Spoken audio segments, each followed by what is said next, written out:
Olivos residents are on coyote alert tonight. Warning signs are posted throughout the town right now. And that's where we find Corey James. Corey, why do people think the coyotes are showing up in the first place? And CJ Beth, this is the warning sign that neighbors place at various businesses here in Los Olivos. They're warning folks of coyotes that they've noticed in and around people's yards, and they believe they're here because of the drought. As Rita Lundy steps out of her front yard, she knows the field that's feet away from her home could have a coyote lurking in it. So she carries this whistle with her. She recently had to use it to save her life. I'll blow that whistle multiple times, real short, loud blasts, and they will run. So far.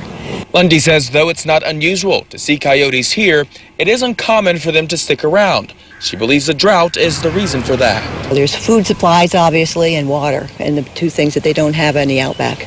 And then he'd pop up over here. Colette Kaplan is another concerned neighbor who has seen the coyote too. You know, he was curious about me. I was curious about him. Kaplan said after the first encounter, she immediately called Animal Services. And they said, well, there's not really anything we can do. You'll need to call a licensed trapper. So she did just that. And $350 later, these traps were installed.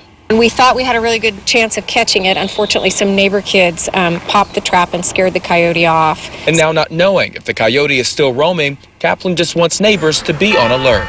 We all need to be mindful. These are wild animals. They go where their food chain is, where water is.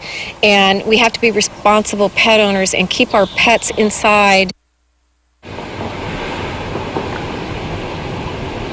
And of course, keep the little ones inside as well. Now, I called the Santa Barbara Animal Services Department and was told that they do not respond to wildlife calls because wildlife are indigenous or native to this area. They say that's the reason why they directed Kaplan over to a trapper or calling the Fish and Wildlife Department. We're live in Los Olivos. Corey James, News Channel 3. Okay, thanks so much. Best to keep those small pets inside, as we say. Okay.